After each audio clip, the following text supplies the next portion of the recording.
How's it go? Oh my goodness. Yay. We can see you now. Welcome to Black Authors Matter TV. Thank you. No, don't be frustrated because it happens. And when it's live, anything can happen. That's what we've learned in almost 2 years during the show and interviewing more than 300 guests. So yeah, it's all good.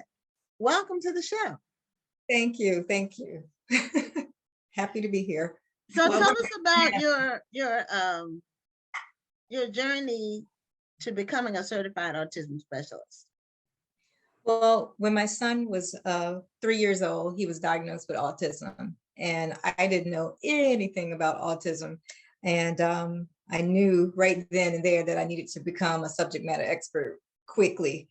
And so that led to my pursuit of, finding out everything that I could to help him. And then, how can I help others in similar situations, which is, part of the reason I write books and things too, and, go around and have discussions like this so that people don't feel that they're alone. And, there's so many more resources and information now than when my son was diagnosed, so he's 26 now, so diagnosed 23 years ago. So it's quite different now, but we still have a ways to go. Wow. Well, that's good that, he's 26 years old, so he's learned to not only live with it, but to overcome some of the challenges that he may have had when he was younger. Yes, some of them. Autism is considered a spectrum disorder. And some people would, disagree with the fact of saying disorder. So we're going to just say autism spectrum. It's a spectrum. Mm-hmm. So you can have those who are on this spectrum who are, and we don't use the terms highly functioning. That's something else that gets sensitive. So it's so many words and things anymore that are sensitive, but for the purpose of this conversation, we're going to say highly functioning. So they can go off to college, they can get married, they can live the typical life, and then there are those who will be, homebound and need care 24/7, and things like that. Some are able to use the bathroom on their own, feed themselves, and then some are not. So you have this full spectrum, and you can go into a classroom or anywhere in society and you could see a whole room full of people who have this condition, and you go, wow, that's everybody in here is on this condition, because it looks so different, for everyone. And so depending on what we're talking about, if we're talking about speech or occupational therapy, that's where we can start, deciding where my son actually falls on that spectrum, depending on the different areas in his life. And that's true of all of them. So where was your career headed before you decided to become a specialist? Well, you know what? I was in the Air Force and I continued in the Air Force. Rhonda, I actually think when I saw your name, I said, I think I've seen her or talked to her something. I don't know. And then I actually looked you up and I was like, oh, she's from this area too. She's from the Maryland area. And I was like, okay. Anyway, and you were in the Air Force. So, Well, I was actually in the Army, but I worked with the Air Force. In the military. Okay. Yes. So, but I was in the Air Force, and I continued my career, and I ended up retiring from the Air Force. But it was challenging, let's say, at times to try to take care of a child with special needs. But in the military, they do have this program called the Exceptional Family Member Program. Yeah. So if you are if you have a dependent, and that could be your spouse, it could be your children, it could be anyone that's determined you're dependent and they have special needs, you are supposed to enroll in this program. And the program is designed to help you get resources and services. So after I retired from the Air Force, I went back and I was the regional lead for that program for the Navy for several years. Wonderful. So, yeah. A great way to give back. And I'm glad that you mentioned EFMP because a lot of people don't realize a lot of the services that the military actually does provide for its service members. And this is a great program. And it's great for not just children, but as you said, other relatives who fall within that area to get the services that they need. And you're actually able to be stationed in places where you can more easily access those services. Yes, and that's another thing that was a long time coming, because again, when my son was diagnosed, It wasn't, it was like, oh, okay, well, it's gonna end your career, okay, you want to stay here? Okay, well, then you won't get promoted, so those sort of things. But some of that stuff has gone by the wayside, because an area like this, you could be in the military and there's thousands of places you could work, in the military and still have a successful career, and continue to get promoted and all those things. But you do have to fight, advocate for those things, you have to, for everything, so, but yeah, that program is, every branch of service has that program. It's mandatory, it's DOD mandated. Wonderful. And So some places do have more resources than others. when did you decide to write the book? So I have two of He Ain't Heavy, because I had the first one that I wrote 13 years ago. Oh, okay. And yeah, 13 years ago, and you can barely see it, but it's over here behind me. I see one on the wall. That one there. Oh, I see it. I Oh, see it. okay. Okay. Okay. That's the first one. Okay. Yep, Alright. that's the first one. And Okay. I actually was just taking notes. I just kept really good notes about everything going on with my son and all that. And just one day, because again, working in this field and living this, I just came to the conclusion that I needed to write a book to help other people, because it's easier sometimes to hand a book or say, here's my card, or, those sort of things. So that's kind of how that went. It wasn't intentional at first. And then the second one, which is this one that's hanging up on the wall here, He Ain't Heavy, He's My Son, Part 2. During this pandemic, there's just so much that has happened, and how it affects us as a special needs family. I wanted to make sure that I had a part 2 to talk about those sort of things. So it's similar to the first book, but it ventures off into different areas. As a mother of a Black son during, these times, and he has a disability. How does that look? How do we feel about that? How do we navigate for him? How do we keep him safe? So, those things are very important to talk about. Someone asked, one of our regular viewers, Norman Gordon, asked, how do you balance caring for your autistic son how did you balance it while you were studying? Like while you were preparing for your degree or your education? Yeah, so I've always been really determined, and you really just have to be determined no matter what.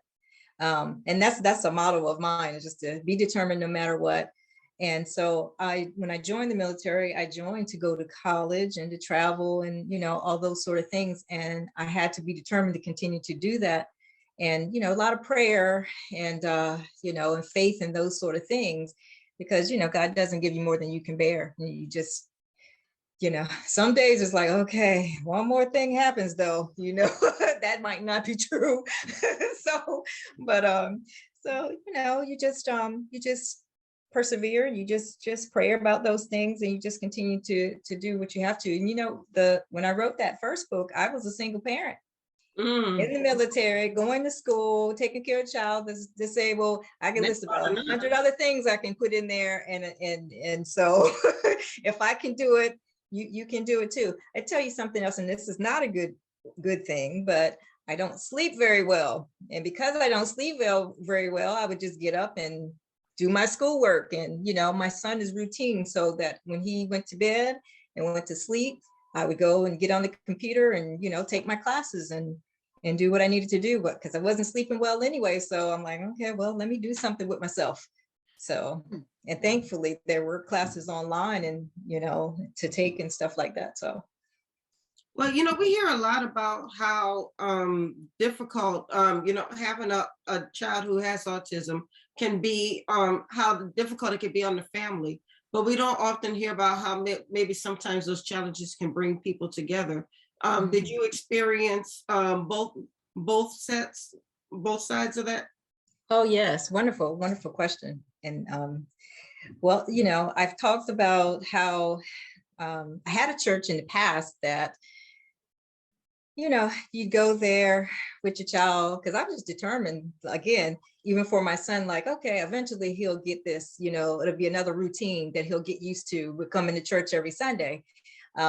But that particular church at that time, there were people in there that just were not educated. Again, my son was diagnosed 20 some years ago. So, they were like, well, what's wrong with him?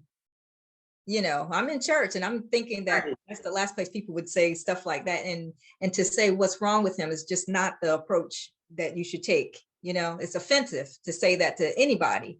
Absolutely. So, yeah, it would be things like that. And so, later on, we, moved on to, other churches and stuff like that. The church we have now has a special needs ministry. And my son does virtually an hour on Sundays, and, he's involved in that, to whatever level that they can be involved. So, so like I said, good and bad. I can tell you that my son, he's never asked for, or begged for certain shoes or jeans or, iPhones and different things like that. So I see those things as a positive. And although I do continue to treat him like, any other kid that, if he didn't have autism, I would still do those things for him. But it's just the fact that because he has autism and the way he's affected by it, he doesn't ask for those things, and Right. Those things aren't. they're not important. Right. No, they're not important. And he has feelings, emotions like anyone else. The first time I took him to Disney, I remember when it was time to leave, he shed a tear. My son rarely ever cries, ever. So he was so, sad that we were leaving, but he had such a great time and meant so much. That's one of those moments in life for me that I will always remember, just his emotion and how much fun we had together. So, yeah. There's definitely both sides.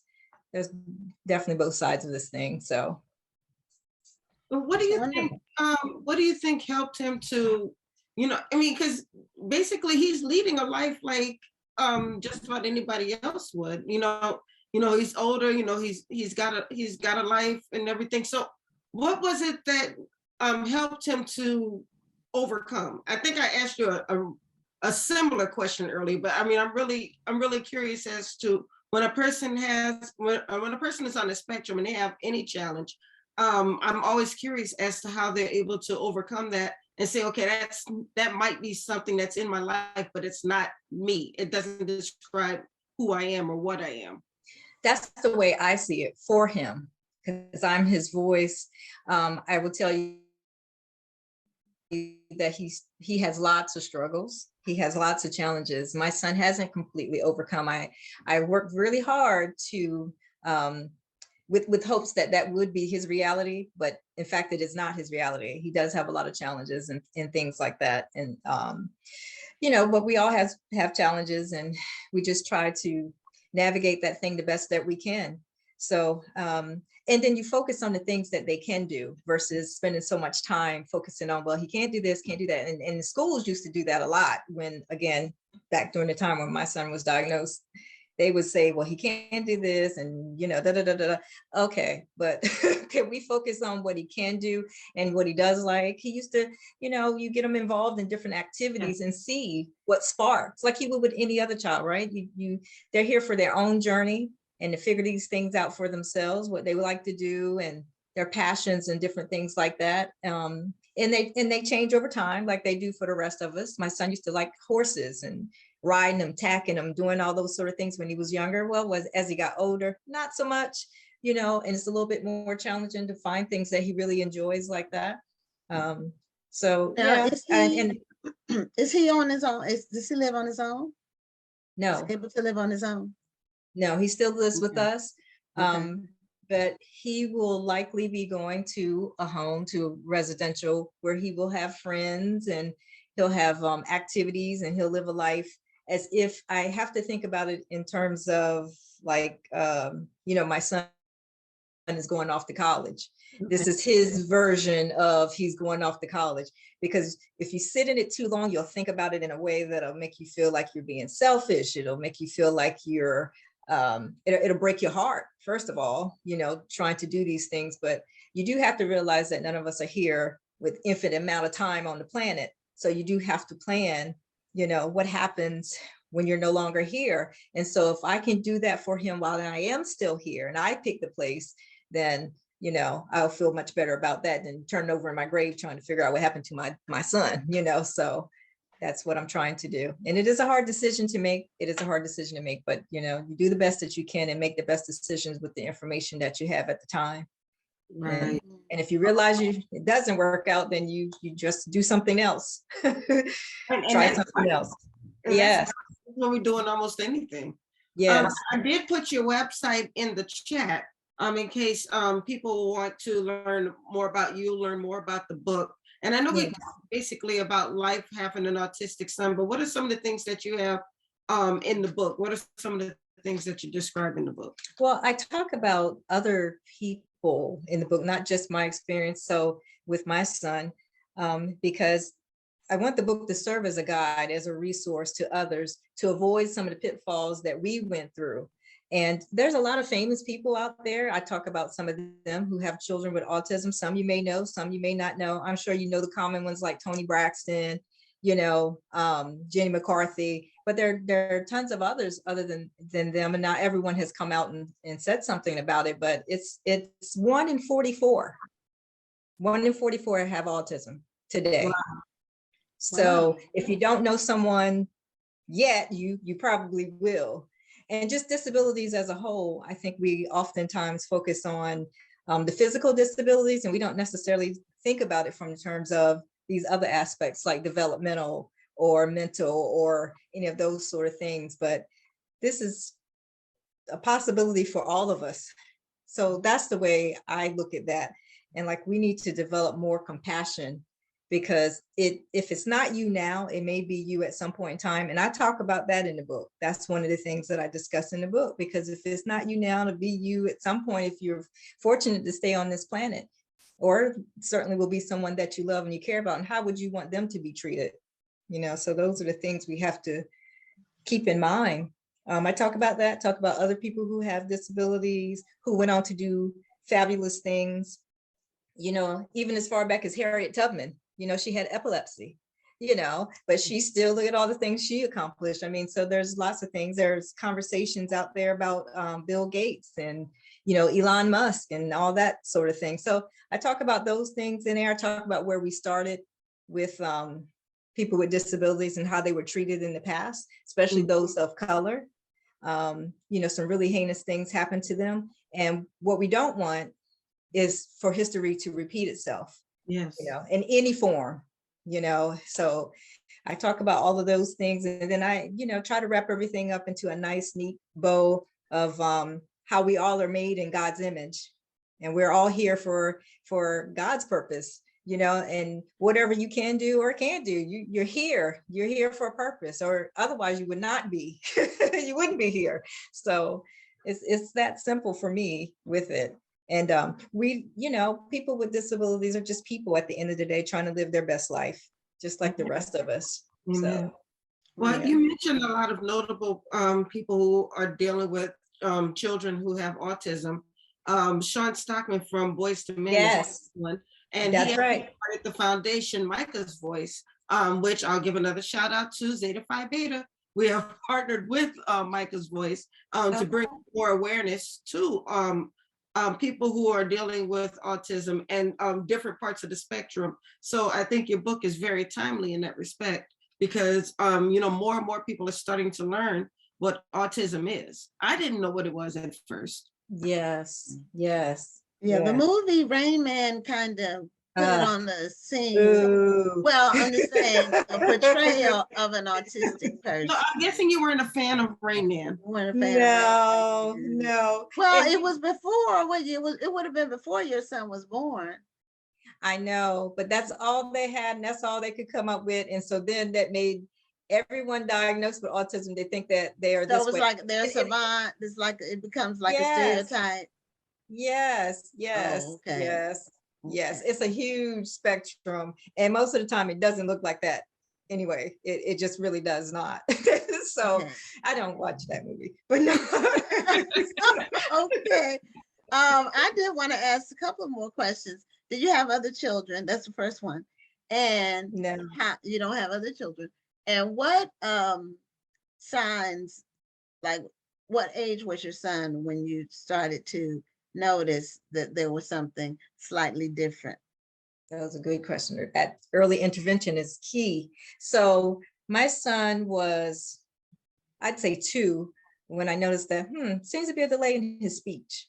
That was the first thing. Okay. And I was like, well, maybe he can't hear, and when you don't have any other children to compare them to, you do kind of scratch your head like, I think something is different, but I'm not quite sure what it is. So I started taking him to doctors. And he did have like flat tympanograms. So there was some issue with his ears, but that wasn't the real deal that was happening with my son. And so by the time he was 3, he was finally diagnosed. And even then it was something called a pervasive developmental delay. So they called it PDD, which was a way of saying, well, we're not quite sure, but it might be autism, but we'll see how this plays out. And so then he ended up with the diagnosis of autism. So, but that speech was a main thing for me. I thought he was just kind of quirky, he just did things. He liked to sit in the same seat. He liked to eat out of the same plate. He liked things a certain kind of way, and all these sort of things. I was like, oh, that's cute, Yeah. But yeah, he was kind of rigid about those sort of things. You like things a certain way, but he was never a picky eater. He didn't do a lot of the like they talk about the eye contact. They lack eye contact. Let's see, again, it's the spectrum. So that wasn't my son's issue, is not the eye contact. And he didn't do a whole lot of the toe walking, but that speech was a key to speech, and his social wasn't there. And those are usually in anyone on the spectrum. They usually show some signs of that, the speech and the social issues are usually lacking or unique. Okay, because some children do speak late. I mean, they're Yes. Is normally males. Well, the ones I hear about are males. Yeah. Females seem to be more chatty, not with autism. I mean, just in general, female children seem to be more chatty. Boys don't talk as early as girls generally. I don't know what the stats say. I'm just going by what people I know who have kids say. That's but kudos to you for not only being an advocate for your son, but sharing with other people so that they can benefit from your experience, and for being all the way to being a certified specialist. Thank you. Thank you. That's very important. And yes. And autism is has become so common now. And maybe 1 in 44. Yeah, it may have been happening in the past, and people just didn't diagnose it as autism. There's some conversations about something else. There are some conversations like that. So again, some of the language, I try to be careful because you can offend. I've been in a room where, again, you have the dad there that's advocating for his child and can't bring his child because the child would be, have behaviors, to where it would, be aggressive towards people. And then you had the self-advocates there who have jobs, live on their own. So it was a full spectrum in the room. And so when one side would say something, the other side would kind of get offended, at times, because the self-advocates, the ones that have autism but are able to work and do all these other things, they're going, well, why are you trying to find drugs? This was an FDA meeting, one of the meetings I remember in particular. Well, why are we trying to come up with more drugs? Why can't we come up with more resources, more services, more housing, and those sort of things, the ones that can self-advocate, right? But then again, here's the dad over here that's going, well, I can't even bring my little Johnny to this meeting because he would do all kinds of things in this room, right? Okay, so we have to find a way to have the resources that everyone can benefit from. There's no one resource that's going to work for everybody, and everybody should be respected. There's no one autism. Okay. One person, that's just one person. So this is another reason why representation matters. Yes. Because you want to have people who are on all parts of the spectrum who can advocate, because if you're only going by one, then all you're going to have is resources. If you go by another one, all you're going to have is more and more drugs. And yes, we're probably one of the most overly medicated countries in the world. Indeed, because it's big money. Yeah. Absolutely. Yeah, it's big money. We're not looking for maybe we are looking for cures. I don't know. Well, we're looking for salve for symptoms, but not for a cure to eliminate, Because if we eliminate it, then you won't need the drugs. And then if they the won't get person is money. cured, they don't need medicine. And Mhm. so, a lot of it's not really geared toward cures. Just in Right. general, it's geared towards just masking symptoms, not curing. Absolutely. And Well, there are ones on the spectrum that would tell you that they don't need a cure because they're not a disease and they're not broken. And we don't want to hear about that. There are ones that can advocate for themselves that would say that. But the ones that have the severe behavior issues, their parents would tell you that, oh yeah, can I get that cure like yesterday? So again, that full spectrum. Full spectrum. Well, we're at the end of our time, and we see your book, He Ain't Heavy, He's My Son. There's a part 1 and a part 2. And Dr. Dana Jones-Meggett is an advocate and a specialist for those who have autism and their families. So we thank you for your service and to our country in the Air Force and also in the field of autism. Thank you, ladies. I really appreciate the time. No, okay. Thank you. Thank you. And Thank you. best wishes to you. Have a great Thank you. Take care. Bye. Bye.